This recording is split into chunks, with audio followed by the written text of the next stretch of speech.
Բարև օրվա թիվ 1 թեման բնականաբար Հայաստանի վարչապետ Նիկոլ Փաշինյանի եւ Ռուսաստանի Դաշնության նախագահ Վլադիմիր Պուտինի նախորդին կայացած հեռախոսազրույցն էր, որը առաջինն էր Հայաստանում տեղի ունեցած խորհրդարանական ընտրություններից հետո եւ որը կարծես ուրվագծեց հայ-ռուսական հարաբերությունների ընդհանուր պատկերը։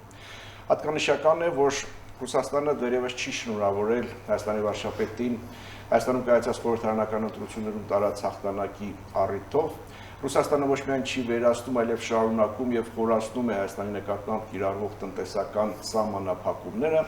Ռուսաստանը շարունակում է հորդորել, կոչ անել կամ գուցե պահանջել Հայաստանում անցկացնել հանրաքվե Եվրամիություն թե Եվրասիական տնտեսական միություն թեմայով։ Այսօր փորձելու ենք հասկանալ, թե ինչու է շտապում եւ ինչու է շտապեցնում Մոսկվան։ Արդյոք այդ առաջարկը իրականում առաջարկ է թե վերջնագիր։ Արդյոք Երևանը արդեն սպառել է կամ սպառում է Մոսկվայի եւ ԵԱՏՄ-ի հետ հարաբերությունները դիվանագիտական ճանապարհով հարթելու բոլոր հնարավորությունները, եթե այո, ապա ինչ է լինելու հետո։ Այս հարցերի մասին ենք զրուցելու առաջիկա 30 րոպեների ընթացքում, սա ազատ զրույց է Free News-ի եթերում, որտեղ համադրվում են փաստերը, կարծիքները, գնահատականները եւ կանխատեսումները։ Զրուցակիցս քաղաքագետ Էդգար Առաքելյանն է, բարև ձեզ։ Եվ այսպես ընտրություններից հետո առաջին անգամ տեղի ունենում Հայաստանի վարչապետի եւ Ռուսաստանի նախագահի հեռախոսազրույցը, ծանոթանում ենք հաղորդագրություններին, որոնցում շեշտադրումների էական տարբերություններ կան։ Ձեր կարծիքով ինչ կա այս տողերի տակ։ Դե բնականաբար ռուսական կողմը տարածել է իրեն հաճո բովանդակությունը, այսինքն իր շեշտադրումը, որտեղից կարող ենք հասկանալ, որ ըստ էության ռուսական կողմը մնում է կարծիքին, որ Հայաստանում ԵԱՏՄ թե Եվրոպական միություն այդ երկընտրանքի հետ կապված պետքա հանրաքվե տեղի ունենա, մինչդեռ Հայաստանում այդ երկընտրանքի հասունացումը դեռևս տեղի չունեցել, այսինքն նման հանրաքվե ըստ էության անցկացնում են այն պետությունները եւ երկրները, որոնք դիմել են արդեն Եվրոպական միության անդամ դառնալու համար եւ նման հանրաքվե են անցկացնում եւ այս համատեքստում բնականաբար սա արհեստական ինչ որ օրակարգ է, որը թելադրվում է կամ փորձում է թելադրվել Հայաստանին եւ հաջորդը այդ մացանկարչապետի արձագանքը, որ ինչպես դուք եք ասում, այդ պահը չի հասունացել, Հայաստանը դեռ չի դիմել եւ դիմելու ընթացքում նման հարց կհասունանա, համարժեք է ստեղծված իրավիճակին, դա բավարար է Ռուսաստանին։ Դե գիտեք, Ռուսաստանը կարող է ոչ մի բան չբավարարել եւ հետեւաբար մենք ելնում ենք ոչ թե ելակետից թե Ռուսաստանին ինչն է բավարար, ինչը բավարար չի, մենք ելնում ենք տրամաբանությունից, արկա ընթացակարգերից, արկա իրավապայմանագրային բազայից, քաղաքական գործընթացներից եւ դրանից ելնելով այո այսօր այդ բանը չի հասունացել, որ Հայաստանը հանրաքվե անա։ Հայաստանը բազմիցս հայտարարել է, որ եթե գա նման իրավիճակ, որ Հայաստանը պետք է ընտրություն կատարի, այո Հայաստանը հանրաքվե կանցկացնի, բայց բոլորս գիտենք, որ դեռևս մենք շատ հեռու ենք, հա, Եվրոպական միությանը անդամակցելուց եւ հետեւաբար այդ օրակարգը, որը առաջ է քաշում, դա ըստ էության չի համապատասխանում իրականությանը եւ ինչ որ առումով կեղծ է եւ հաջորդը դա Հայաստանի ներքին խնդիրն է հանրաքվեն անցկացնելու եւ չանցկացնելու եւ այստեղ որևէ երկիր Հայաստանի չպետք է ասի թե կոնկրետ ինչ հանրաքվե է եւ եթե մի օր Հայաստանը ինչ որ հարցերի շուրջ հանրաքվե է անում, ապա դա Հայաստանի որոշումն է նման հանրաքվե անցկացնելու։ Բայց թե փորձում են ասել, բայց այդ ասողը միայն Մոսկվան է, թե ԵԱՏՄ երկրները ի վերջո այս առաջարկը ասեմ, կոչը ասեմ, թե վերջնագիրը ասեմ, թե պահանջը ասեմ, գալիս է Աստանայի հայտարարությունից, ԵԱՏՄ երկրների ղեկավարների։ Այնտեղ նման հստակ ձևակերպում չկա, որ հա, այնտեղ որոշակի ձևակերպում, այսպես լղոզված ձևակերպումներ կա, բայց դրանով հանդերձ մենք պետք է փաստենք, որ անկախ նրանից թե որ կազմակերպության անդամն է, նախ այդ կազմակերպության շրջանակներում իրենք նման հայտարարության այդ կազմակերպությունը իր կանոնադրությամբ եւ իրավապայմանագրային բազայով իրենց նման հիմքեր չի տալիս այդ հայտարարությունը անել։ Հետաքրքիր բան եք ասում, բայց այդ հայտարարությունը տարածվեց ոչ թե ԵԱՏՄ անունից, այլ ԵԱՏՄ անդամ երկրների ղեկավարների հանդիպման արդյունքում եւ հետեւաբար այդ փաստաթուղթը ԵԱՏՄ փաստաթուղթ չէ եւ չի կարող լինել։ Իսկ ԵԱՏՄ շրջանակներում չէ, բայց քաղաքական է։ Իրավական եւ հետեւաբար մենք պետք է հասկանանք ԵԱՏՄ վերջը ես հիշում եմ ժամանակին, եթե չեմ սխալվում, Նազարբայևը թե Տոկաևն էր հայտարարել, որ ԵԱՏՄ չի կարող լինել քաղաքական ուրեմն կառույց եւ ԵԱՏՄ չի կարող լինել քաղաքական ճնշման գործիք եւ այդ ԵԱՏՄ հիմնադիր պետությունները ստեղծել են այդ ԵԱՏՄ կառույցը ելնելով բացառապես տնտեսական համագործակցության շահերից կամ նպատակներից եւ հետեւաբար այսօր ԵԱՏՄ-ն օգտագործող քաղաքական ճնշման որպես գործիք դա մեծ առումով վարկաբեկում է ռուսական մասնակցության հերթական կառույցի հեղինակությունը։ Կարող են ասել դա քաղաքական ճնշման գործիք չէ, էլի տնտեսական հետաքրքրություններ ենք մենք հետապնդում, դուք մեր կազմակերպության անդամ եք, հիմա որոշեք կազմակերպությունում եք, տնտեսական այդ օրենքների կարգավորումների մաքսային դրույքաչափերի շրջանակներում թե գնում եք։ Կողմնորոշվեք։ Հայաստան այս պահին այդ կառույցի անդամ է եւ մոտակա հեռանկարում էլի այդ կառույցի անդամ է լինելու եւ ԵԱՏՄ որևէ փաստաթուղթ չկա, որին հղում անելով իրեն կարան Հայաստանին արչեւ նման խնդիր բարձրացնել։ Կրկնեմ, ԵԱՏՄ-ն, եթե վերցնում ենք ԵԱՏՄ-ն համարում ենք ինստիտուցիոնալ կառույց, հա, այդ ինստիտուցիոնալ կառույցը իր իրավապ պայմանագրային փաստաթղթերով որևէ երկրին նման հնարավորություն չի տալիս, որպեսզի որևէ անդամ երկրի արչև նման խնդիր բարձրացնեն կամ եվրոպական ԵԱՏՄ շրջանակներում դատարաններ, թող դիմեն այդ դատարանների, եթե Հայաստանը որևէ քայլ է արել ընդդեմ ԵԱՏՄ-ին, թող այդ դատական կարգով որոշեն, բայց կրկնեմ, ԵԱՏՄ-ն տնտեսական տարածք է, ԵԱՏՄ-ն տնտեսական միավորում է եւ այդ ԵԱՏՄ-ն օգտագործել քաղաքական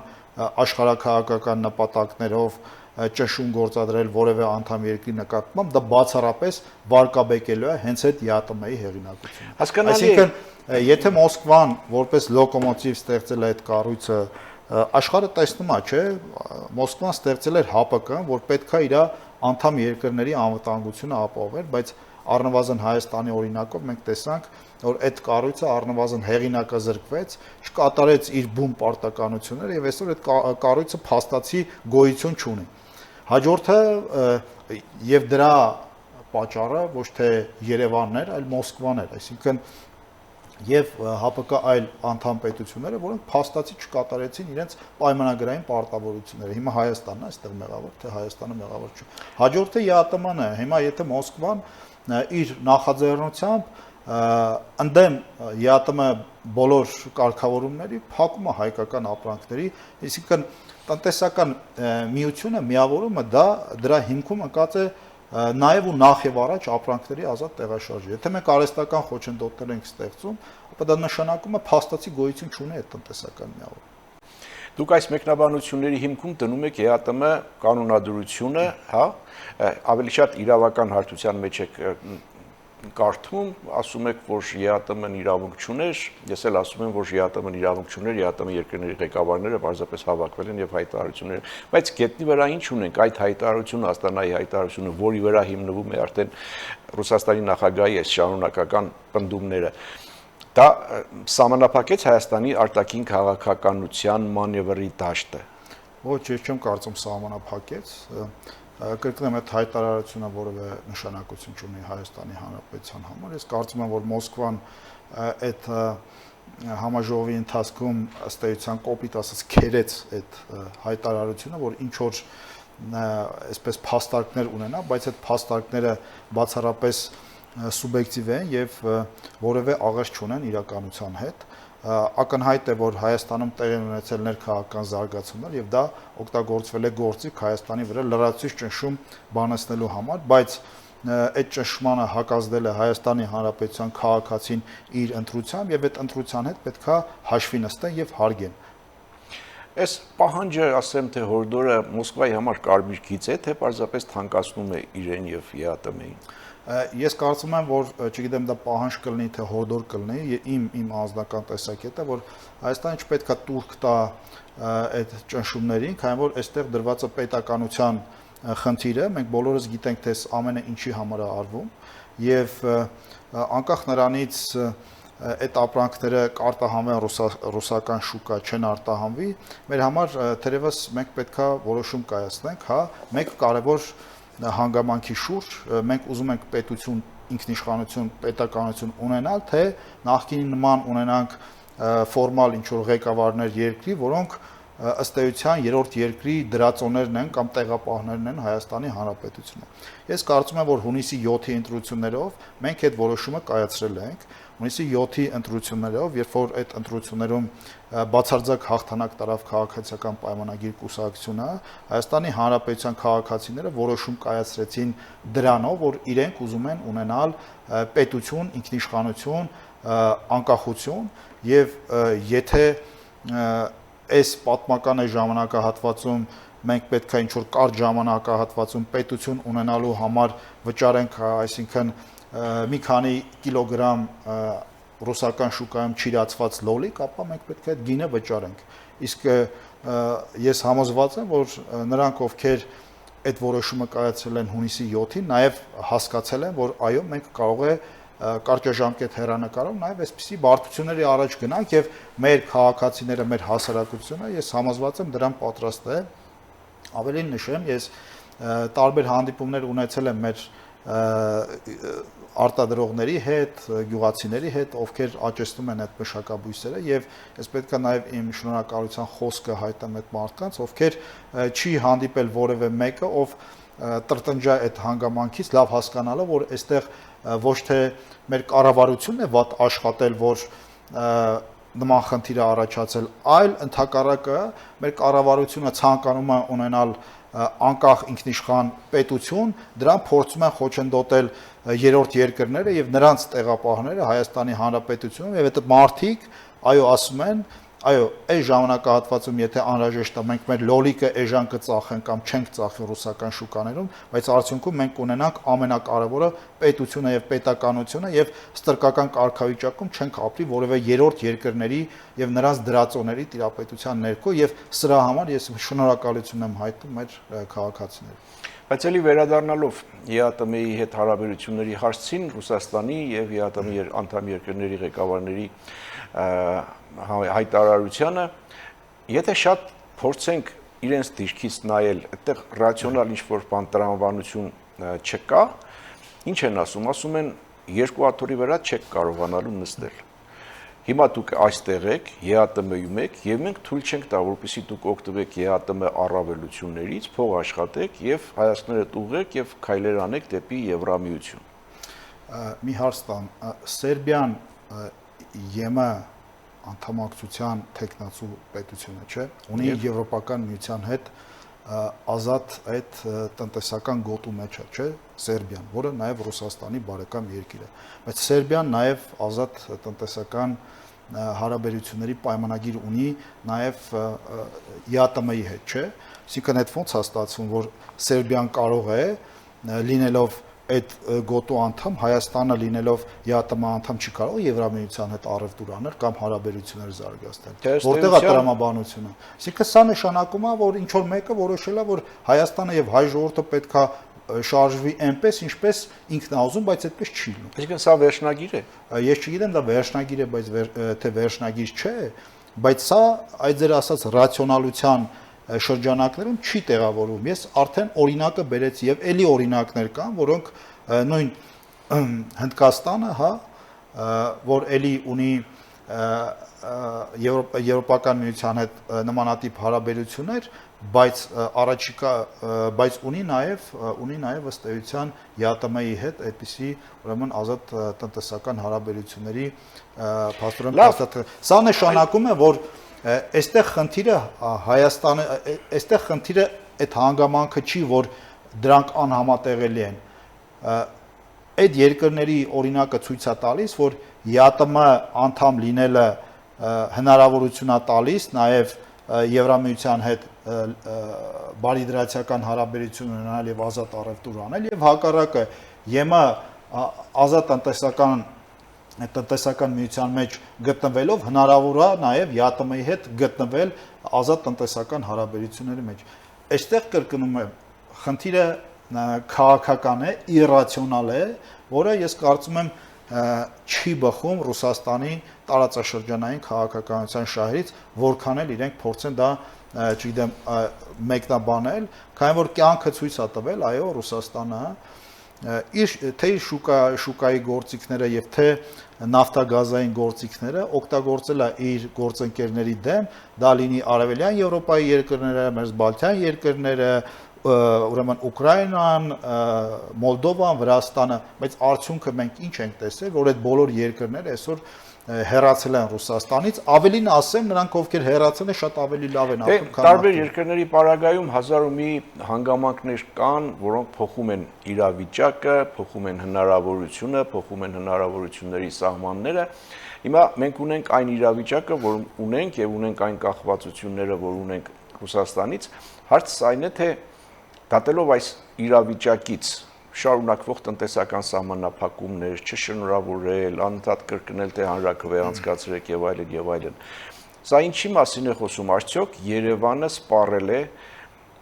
Մոսկվայի եւ ՀԱՏՄ-ի հետ դիվանագիտական բանակցությունների ճանապարհով հարցը հարթելու հնարավորությունները։ Տեսեք, հարցը այլ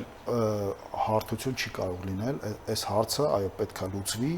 դիվանագիտական ճանապարհով եւ այդ առումով այո Հայաստանի վարչապետը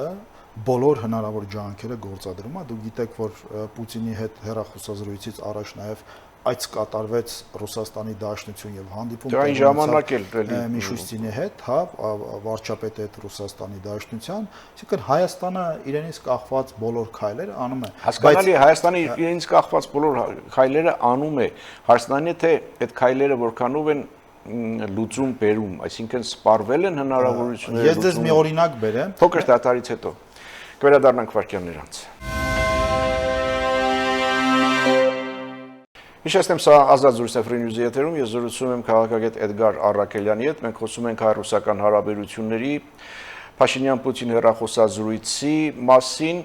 եւ վերջին հարցն այն էր, թե արդյոք Հայաստանը այլևս սպառել է ԵԱՏՄ-ի եւ Ռուսաստանի հետ հարցը դիվանագիտական ճանապարհով լուծելու հնարավորությունները։ Ես ինչպես նշեցի, հարցի լուծումը դիվանագիտական ոլորտում է, բայց միևնույն ժամանակ մենք չպետք է տրվենք շանտաժի եւ օրինակը հետեւյալն է 3-4-5 տարի առաջ ոչ ոք չէր պատկերացնի, որ Հայաստանը կարող է զենք գնել մոտ տասնյակի հասնող երկրներից եւ այդ գործընկերների ուրեմն շարքը ընդլայնել, ավելին մենք 3 տարվա ընթացքում, հա, ըստ էության 0-ից կառուցեցինք ռազմաարդյունաբերություն, որ այսօր ըստ էության զենք է արտահանում։ Այսինքն Հայաստանը զենք ներկրող պետությունից, մեկ աղբյուրից զենք ներկրող պետությունից նախ դիվերսիֆիկացրեց իր գնման շուկաները, հետո դարձավ զենք արտադրող երկիր։ Այսինքն այս ճգնաժամը նաև հնարավորություն է բերում։ Եվ ցավալիորեն պետք է նշել, այո, որ որոշ մեր արտադրողներ, քանի որ կար ռուսական շուկան, որտեղ իրանք ծանոթ էին տրադիցիոն շուկա էր, հեշտ էր այնտեղ մտնել, վաճառել, միգուցե այլ ձևերով եւս այդ սպառումները անել, չեն մտածել այդ կոմֆորտ զոնան են սկսել ստեղծել եւ չեն մտածել արտահանման դիվերսիֆիկացիայի մասին։ Ես վերջերս օրեր առաջ լսում էի մեր պետ նախագահի հարցազրույց, ով նշեց, որ Ռուսաստանը արտահանվում հայկական ծագման ապրանքների ընդամենը 3%-ը։ Այսինքն դա հնարավոր է դիվերսիֆիկացնել այլ շուկաներում եւ այսօր մենք ունենք գործընկերներ, ովքեր ըստ էության պատրաստական են օգնելու Հայաստանին այդ դիվերսիֆիկացիան իրականացնելու համար։ Եթե զենքի շուկայի առումով մեզանից պահանջվեց 4-5 տարի, հա, կամ 3-4 տարի, ապա համոզված եղեք 1-2 տարվա ընթացքում մենք արտահանման շուկաների հարցը կլուծենք։ Դու գիտեք, որ պետությունը աջակցություն է տալիս։ Դե գիտեք ինչ կա, եթե մարդիկ փակում են շուկան, ուրեմն փակում են, մենք ինչ պետք է անենք։ Հասկանալի, հիմա դուք խոսում եք հայկական ապրանքների արտահանման դժվարությունների խոչընդոտների, բայց ինչպես նշում եք, այդքան մեծ չէ ծավալը հայկական արտադրության ապրանքների, որ արտահանվում է Ռուսաստան, եվրոպական շուկան բացվում է, փոխհատուցում է վճարվում եւ այլն եւ այլն։ Եվ ոչ միայն եվրոպական շուկան։ Եւ ոչ միայն եվրոպական շուկա, հասկանալի է, սա այդքան էլ շատ մեծ խնդիր է, բայց շատ մեծ խնդիր չի, բայց մենք ունենք այլ խնդիր, որ քիչ առաջ ասում եք չպետք է տրվել շանտաժի, բայց այդ շանտաժը կարող է լինել, խոսքը գազամատակարարման մասին է։ Մենք ունենք գազամատակարարման խնդիր, դիմացը ծմեր է եւ ունենք ինչ Ռուսաստանի հետ մի գազային պայմանագիր, որ ավելի շատ եւ ավելի շուտ ոչ թե պայմանագիր է, այլ գազային ձեռնաշղթա։ Դա գազային ձեռնաշղթա է, դա ստրկական պայմանագիր է, որը ժամանակին ստորագրել են Հայաստանում ղեկավարներ հորժորվող, բայց ըստ էության ստրկական ենթակայության մեջ գտնվող մարդիկ նույն այդ Ռուսաստանից եւ այո սրանք թնջուկներ են, որոնք Հայաստանի էներգետիկ անվտանգության սպառնալիքներ են, բայց տեսեք վերջերս այցելություն տեղ ունեցավ Իրան, որտեղ խոսում է նաեւ գազային Նախ եկեք հիմնական կետերն ասենք, այդ գազային պայմանագիրը ինչ է ենթադրում, ինչ է արգելում մեզ։ Որևէ պայման չի տալիս, կարծես թե, բայց միայն արգելքներ են, հա, ամբողջ սեփականություն ռուսական է, գազապաշտի ցանցը, իրավունք չունես այդտեղից գազ գնելու եւ այլն եւ այսպես շարունակ։ Դե գիտեք, Ռուսաստանն էլ որոշակի պարտավորություններ ունի եւ եթե Ռուսաստանը կխախտի գազային ոլորտում այդ պայմանավորվածությունները, ապա մեր ձեռքերը ազատ են անելու այն ինչ որ անհրաժեշտ է անել, բայց միևնույն ժամանակ մենք պետք է ելնենք մի բանից։ Եթե այնուամենայնիվ ռուսական կողմը գնալու է այս հարաբերությունների սրմանը եւ չգիտեմ փորձելու է գազային գործիքներ օգտագործել, ապա կրկնեմ էլի իմ միտքը։ Մենք պետք է ելնենք մեր ազգային պետական շահերից։ Մենք չպետքա որևէ պարագայում զիջենք ինքնիշխանության, հա, ինքնիշխանության մակարդակը։ Մենք պայմանագիր ունենք։ Ստորագրված վավերացված։ Ցանկացած պայմանագիր ենթակա է չեղարկման։ Դրա պարզապես նաև տնտեսական գին պետքա վճարվի։ Հիմա մենք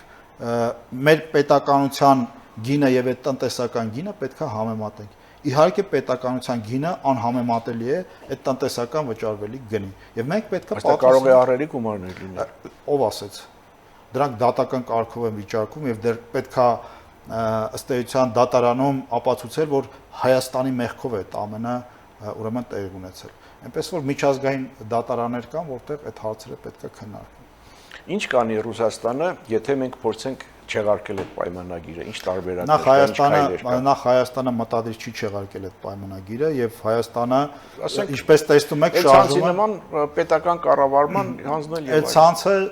տեսեք, ցանկացած կառույց Հայաստանի Հանրապետությունում պետք է ծառայի Հայաստանի Հանրապետությանը իր քաղաքացիների շահերին։ Իրանք ասում են դա ձեր սեփականություն չի, դա ինձ վաճառել եք, ես եմ գնել, ես եմ սեփականատերը։ Դա վաճառվել է Ռուսաստանի Դաշնությանը, բայց դա Հայաստանի Հանրապետության ենթակառուցվածքն է, ռազմավարական ենթակառուցված։ Եթե դա բացառապես բացարձակորեն իրենց է պատկանում, ապա այդ դեպքում այդ կարգավորիչ հանձնաժողովը ինչպես է որոշում գնել, այսինքն օրենսդրությամբ իրենք սահմանափակումներ ունեն, այնպես չի, որ այդ իրանցն է ֆիզիկական սեփականություն, դա Հայաստանի Հանրապետության տարածքում գործող օբյեկտ է, ռազմավարական օբյեկտ է, որի նկատմամբ Հայաստանի Հանրապետությունը կարող է կիրառել օրենսդրությամբ նախատեսված այլ իրավունքներ եւ այո, դրանք կարող են ծագել որոշակի քաղաքական եւ տնտեսական ուրեմն գործընթացներ, բայց կրկնեմ, մենք պետքա համեմատենք, թե մենք ինչ ենք կորցնում եւ ինչ ենք ձեռք բերում։ Եթե մենք պետքա կորցնենք մեր պետականությունը, ապա համոզված եղեք, այստեղ էլ որևէ արժեք կամ գազամուղ կամ չգիտեմ գազաբաշխիչ ցանց էլեկտրա հաղորդիչ կայաններ որևէ նշանակություն չունեն, ինչ տարբերություն մենք ապրում ենք այս հողի վրա առանց պետականության, թե ինչ որ մի այլ երկրում այլ երկրի օրենքներով եւ այլն։ Մենք ունենք կայացրած որոշում, մենք ուզում ենք ունենալ պետություն, ինքնիշխան պետություն, որը գործընկերային հարաբերություններ է ուզում ունենալ այլ երկրների հետ։ Այդ երկրները կուզենան մեր հետ գործընկերային հարաբերություններ ունենան, շատ բարի, չեն ուզենա կփորձեն մեր խախտել մեր ներքին կյանքը եւ անվտանգությունը։ Մենք պետք է քայլեր ձեռնարկենք։ Իհարկե ճիշտ, բայց ընդհանուր դատողությունում մենք ունենք կոնկրետ խնդիր։ Շատ կոնկրետ խնդիր։ Ներողություն, մենք ունենք դրա պրակտիկան, ես դրա համար նշեցի, մենք ունենք դրա օրինակները տարբեր երկրների հետ կապ։ Այո, մենք ունենք պայմանագիր Ռուսաստանի Դաշնության հետ, բայց միևնույն ժամանակ այն երկրները, որոնց ես նշեցի, իրենք էլ ունեին որոշակի պայմանագրեր Ռուսաստանի Դաշնության հետ եւ իրենք հրաժարվեցին ռուսական գազից։ Այսօր մենք ունենք երկրներ, դուք այսօր գիտեք, որ Իրաքից Հայաստան գազ է գալիս։ Տեղյակ եք։ Իրաքից Հայաստան։ Դե իմացեք, Իրաքից Հայաստան Իրանի միջոցով գալիս է հեղուկ գազ։ Հա, հեղուկ գազ։ Հիշում եք, ինչպես վավերացվեց այդ գազային պայմանագիր կոչվածը։ Պայմանագիրը տեղի ունեցել քվեարկությունը ըստ էության ոչ էլեկտրոնային տարբերակով, որը ենթադրում է օրենսդրությունը եւ մեկը հավաքել է հանրապետականների բոլոր կարտերը։ Սա էլ իրավական տեսանկյունից պետքա վերլուծվի անհրաժեշտության դեպքում, բայց կրկնեմ, Հայաստանի Հանրապետությունը այսօր որևէ քայլ չի անում ընդդեմ ԵԱՏՄ-ի, որևէ քայլ չի անում ընդդեմ այդ գազային համաձայնագրի։ Բայց սա չի նշանակում, որ Հայաստանի Հանրապետությունը հաշվի առնելով նախկինի դառը փորձերը եւ այլ երկրների օրինակները չպետքա քայլեր ձեռնարկի, որպեսզի անհրաժեշտության դեպքում լրացնի նաև գազի բացը Հայաստանի Հանրապետության տարածքում։ Հիմա եթե դիտարկում ենք վատագույն սցենարը, այսինքն Ռուսաստանը շարունակում է մնալ իր կոշտ դիրքերում, շարունակում է տնտեսական սահմանափակումները եւ ավելին հերթահասնում է գազային շանտաժին, գազը կամ անջատում է կամ բարձրացնում է, չգիտեմ ինչքան գազի գինը։ Մենք ինչ այլ ընտրանքներ ունենք, այս համատեքստում եթե Ռուսաստանի Դաշնությունը խախտում է պայմանագրով նախատեսված իր պարտականությունները, ապա մենք բոլոր իրավունքները ունենք ազատորեն գործելու եւ գազային համաձայնագրի հետ կապված։ Ես չգիտեմ, գազի գինը բարձրացնելը խախտում է, թե խախտում չէ։ Դե այդ գազի գինը բարձրացնելը պետք է փաստարկված լինի։ Այսօր Ռուսաստանը կարող է գազի գինը բարձրացնել, բայց մեր կարգավորիչ հանձնաժողովը դրա իրավունքը չտա, քանի որ մեր կարգավորիչ հանձնաժողովը դրա իրավունքը ունի։ Այսինքն այնպես չի, որ առավոտյան զարթում ես ու կարողանում ես այդ գազի գինը բարձրացնել։ Այո, կարող է խոչընդոտներ ստեղծվի, որ Հայաստան գազ չմտնի։ Իսկ այլընտրանք ինչ ունենք։ Իրանը որպես այլընտրանք ինչպիսին է Հայաստանի տարածքային կառավարման եւ ենթակառուցվածքների նախարարի վերջին այցը ինչ արդյունքներ բերեց։ Ես մանրամասների չեմ տիրապետում, բայց ակնհայտ է, որ հնարավորություններ կան եւ գիտեք, այստեղ հեգնանքը գիտեք ինչու կարող է լինել, երբ որ օրինակ ժամանակին, երբ որ Հայաստանի զենքն էին փակում, Հայաստանը այսօր դարձավ մի քանի երկրից ոչ միայն զենք գնող երկիր, այլ զենք արտադրող եւ զենք արտահանող երկիր, չի բացառվում, որ ինչ որ մի պահի Հայաստանը դառնա նաև գազ արտահանող երկիր եւ սա ըստ էության այս ամբողջ պատմության իրոնիան է լինել։ Քննարկվել է Իրանից Հայաստանով գազ տարանցիկ անցկացնել, նաև ավելացնել գազի ծավալները եւ այլն, այստեղ բարդ հարցեր են գալիս, նախ այդ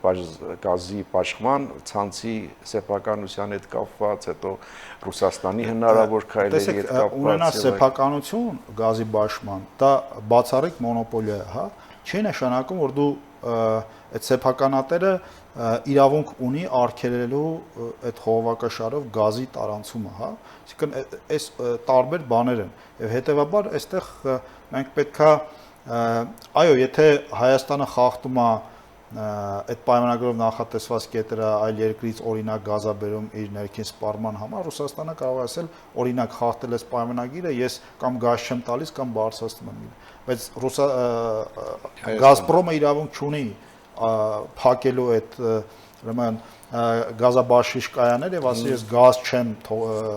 բաց թողում այս կայաններով կամ նույնը էլեկտրական ցանցերի հետ կապված, որքան է սեփականատերը նախքին տաշիր գրոպներ, ինքը իրավունք չուներ այդ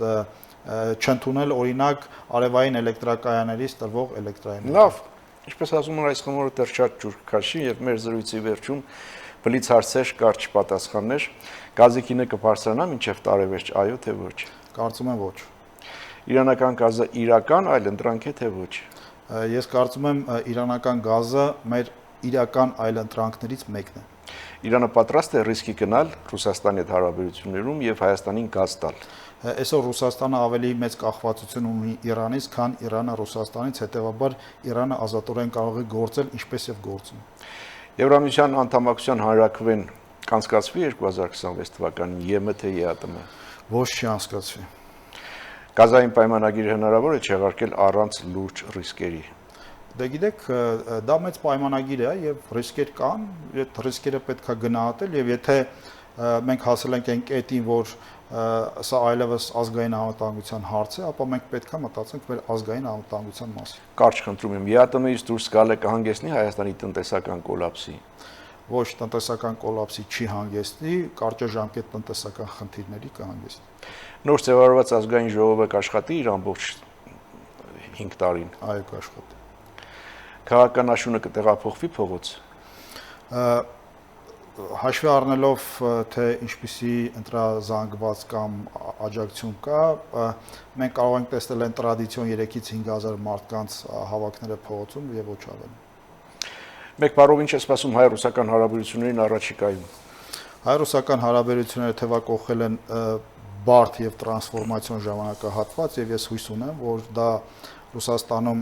կհասկանան եւ Հայաստան-Ռուսաստան հարաբերությունները ինչ որ մի պահի կդառնան իրական գործընկերային հարաբերություններ, այլ ոչ թե կեղծ դաշնակցային հարաբերություններ։ Եվ մեկ միտք, որ կուզենայիք, որ հիշեր հեռուստադիտողը մեր այսօրվա զրույցից։ Մեր ամենակարևոր խնդիրը մեր պետականությունն է եւ պետականությունը չի վաճառվում ոչ շնորհավորանքներով, այսինքն ցանկացած տիպի շնորհավորանք չեն կարող վաճառել մեր վրա եւ դրա գինը համարեն պետականությունը եւ հետեւաբար հունիսի 7-ին մենք որոշում ենք կայացրել, որ ունենալու ենք պետականություն եւ ամուր կանգնելու ենք այդ հիմքերում։ Շնորհակալ եմ զրույցի համար, հետևենք իրադարձությունների զարգացումներին։ Այսօրվա զրույցը եւս մեկ անգամ փաստեց, որ Մոսկվայի հարաբերություններում դիվանագիտական լեզուն կամաց-կամաց փոխվում է ավելի կոշտ պահանջների, կոշտ հռետորաբանության։ Հայաստանը հայտնվել է մի հանգրվանում, որտեղ մանևրելու դաշտը կարծես թե սկսել է նեղանալ, թե որքանով է Երևանը պատրաստ դիմանալ այս ճնշումներին եւ որքանով է իրանական եւ եվրոպական ուղղությունները կարող են դառնալ Հայաստանի համար այլընտրանք, ցույց կտա ժամանակը։ Իսկ մենք հետևում ենք իրադարձություններին, սա Ազատ զրույցներ Free News-ի եթերում, ես զրուցում էի քաղաքագետ Էդգար Առաքելյանի հետ, շնորհակալություն, որ մեզ հետ էիք, լավ մնացեք, կհանդիպենք։